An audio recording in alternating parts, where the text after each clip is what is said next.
The Telltale Heart, written by Edgar Allan Poe. True. Nervous. Very, very dreadfully nervous. I've been and but why will you say that I'm mad?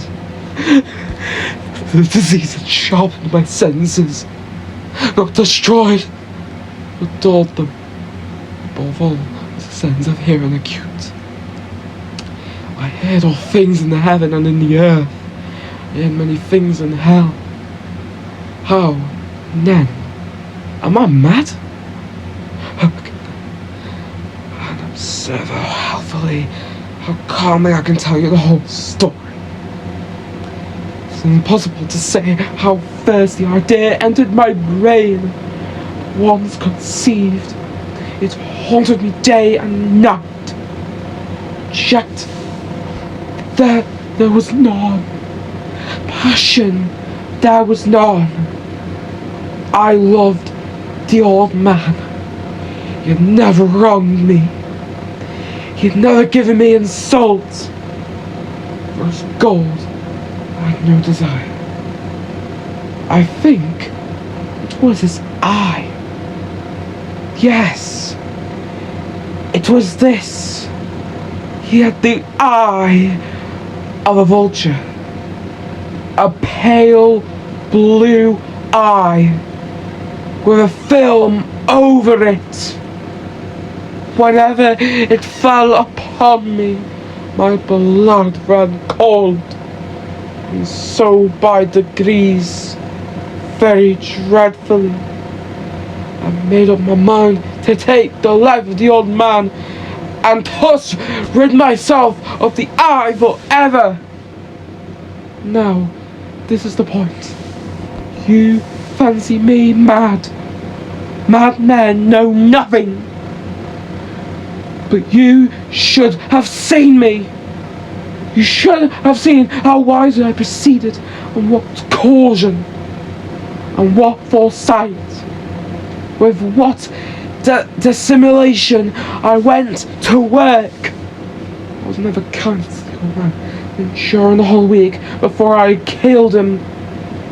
Every night, upon midnight, I turned the latch of his door and opened it.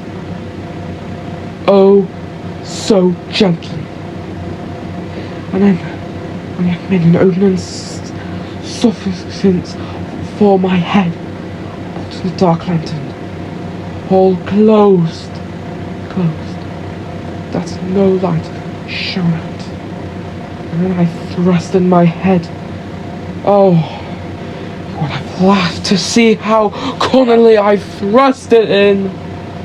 I moved it slowly, very, very slowly, so that I might not disturb the old man's sleep. It took me an hour to place my whole head within the opening so far that I could see him as he lay upon his head.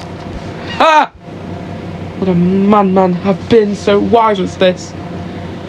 And then, when my head was well in the room, I undid the lantern cautiously. Oh, so cautiously, for the hinges creaked. I undid it just so much that a single thin ray fell upon the vulture eye, and this I did for 7 long nights. Every night, just at midnight. But I found the eye always closed, so it was impossible to do the work. It was the old man who vexed me. His evil eye. And every morning, when the day broke, I went boldly into the chamber and spoke courageously to him, calling him by name in a hearty tone, and inquiring how he has passed the night. So you see, he would have been a very profound old man indeed, to expect every night, just at 12, I looked in upon him while he slept. Upon the 8th night, I was more than usually cautious in opening the door. A watch's minute hand moves more quickly than did mine. Never before that night that I felt the instinct of my own powers, of my sagacity. I can scarcely contain my feelings of triumph. To think that then I was opening the door little by little. He not even to dream of my secret deeds or thoughts. I fairly chuckled at the idea. Perhaps he heard me. He moved on the bed suddenly, as if startled. Now you may think that I drew back, but no. His room was as black as pitch with the thick darkness, but the shutters were closed, fastened through fear of robbers. So I knew he could not see the opening of the door. I kept pushing it on steadily. I had my head in. I was about to open the lantern when my thumb slipped upon the tin fastening, and the old man sprang up in bed, crying out, Who's there? I kept quite still and said nothing. For a whole hour I did not move a muscle. In the meantime, I did not hear him lay down. He was still sitting up in the bed listening, just as I have done, night after night, hearkening to the death watches in the wall. Presently, I heard a slight groan, and I knew it was the groan of mortal terror. It was not a groan of pain or of grief. Oh, no! It was the slow, stifled sound that arises from the bottom of the soul when overcharged with awe. I knew the sound well. Many a night, just at midnight, when all the world slept, it was welled up from my own bosom, deepening with its dreadful echo the terrors that distracted me. I knew it well. I knew the old man felt, and pitied him, although I chuckled at heart. I knew that he had been laying awake ever since the first slight noise. When he turned in the bed, his fears had been ever since growing upon him. He had been trying to fancy them causeless, but could not. He had been saying to himself, "It is nothing but the wind in the chimney. It is only a mouse crossing the floor. Or is it merely a cricket which has made a single chirp?" Yes, he'd been trying to comfort himself with these suppositions, but he had found all in vain, because death, in approaching him, had stalked with his black shadow before him, and enveloped the victim, and it was the mournful influence of the unperceived shadow that caused them to feel, although he neither saw nor heard, to feel the presence of my heart within the room. I had waited a long time, very patiently, without hearing him lay down. I resolved to open a very, very little crevice in the lantern. So I opened it. You cannot imagine how stealthily, until at length a simple dim ray, like the thread of a spider, shot from out the crevice and fell full upon the vulture eye. It was open, wide open. I grew furious and I danced upon it. I saw it with perfect distinctness. All dark blue, with a hideous veil over it that chilled the very marrow in my bones. I could see nothing else of the old man's face or person. I directed the rays, as if by instinct, precisely upon the damned spot. And have I not told you that what you mistake for madness is but over acuteness of the sense? Now, I say, there came to my ears a low, dull, quick sound, but as a watch makes when enveloped in cotton. I knew that sound well too. It was the beating of the old man's heart. It increased my fury, as the beating of a drum stimulates the soldier into courage. Even yet I refrained and kept still. I scarcely breathed. I held the lantern motionless. I tried how steadily I could maintain the ray upon the eve. Meantime, the hellish tattoo at the heart increased. It grew quicker and quicker, and louder every instant. Old man's terror must have been extreme.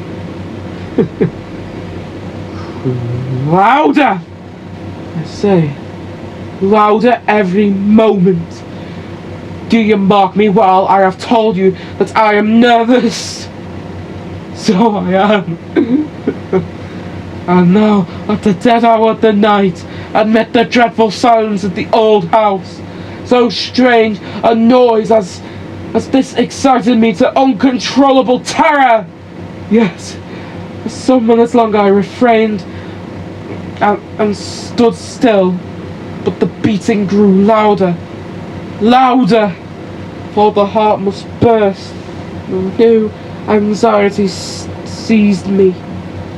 The sound would be heard by a neighbour. The old man's hour had come. With a loud yell, I threw upon the lantern and leaped into the room.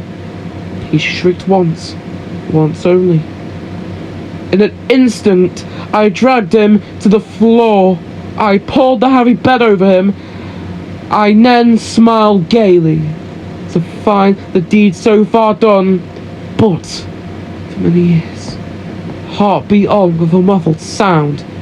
However, it did not vex me. It could not be heard through the wall. At length, it ceased. The old man was dead. I removed the bed and examined the corpse. Yes, he was stone dead. I placed my hand upon the heart and held it there many minutes. There was no pulsation. He was stone dead. His eye would trouble me no more. If still you think me mad, you would think so no longer when I described the wise precautions I took for the concealment of the body. The night waned. I worked hastily, but in silence. First of all, I dismembered the corpse. I cut off the head and the arms and the legs. I then took up 3 planks from the flooring of the chamber and disposed all between the scantlings. I then replaced the boards so cleverly, so cunningly, that no human eye, not even his, could have detected anything wrong. There was nothing to wash out. No stain of any kind, no blood spot whatever. I had been too wary for that.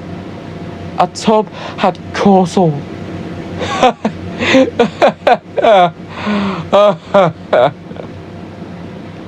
When I had made an end of these labours, it was 4 o'clock. Still dark as midnight. As the bell sounded the hour, there came a knocking at the street door. I went down to open it with a light heart for what I had now to fear. There entered 3 men who introduced themselves with perfect suavity as officers of the police. A shriek had been heard by a neighbour during the night. Suspicion of foul play had been aroused. Information had been lodged at the police office, and the officers had been deputed to search the premises. I smiled, for what had I to fear? I bade the gentleman welcome. The shriek, I said, was my own in a dream. The old man I mentioned was absent in the country. I took my visitors all over the house. I bade them search well. I led them at length to his chamber. I showed them his treasures, secure, undisturbed. In the enthusiasm of my confidence, I brought chairs into the room and desired them here to rest from their fatigues, while myself, in the wild audacity of my perfect triumph, placed my own seat upon the very spot beneath which reposed the corpse of the victim. The officers were satisfied.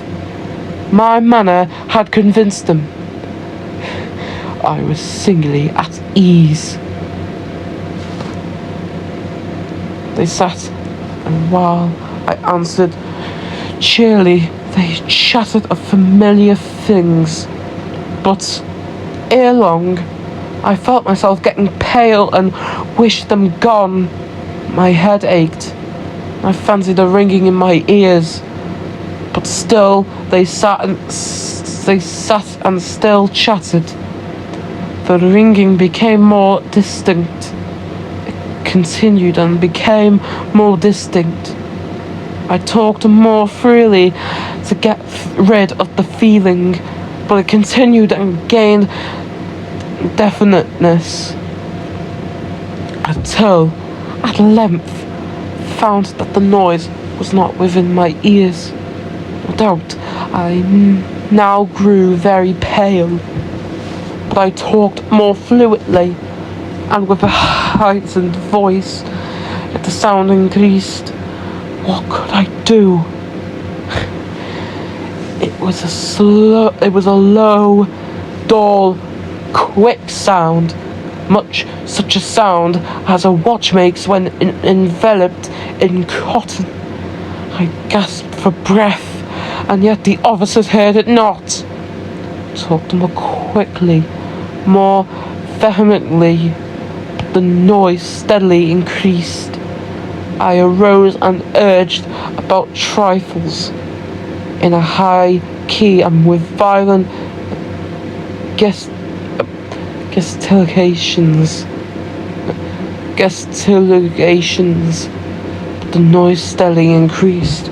Why would they not be gone? I paced the floor to and fro with heavy strides, as if excited to fury by the observation of the men, but the noise steadily increased.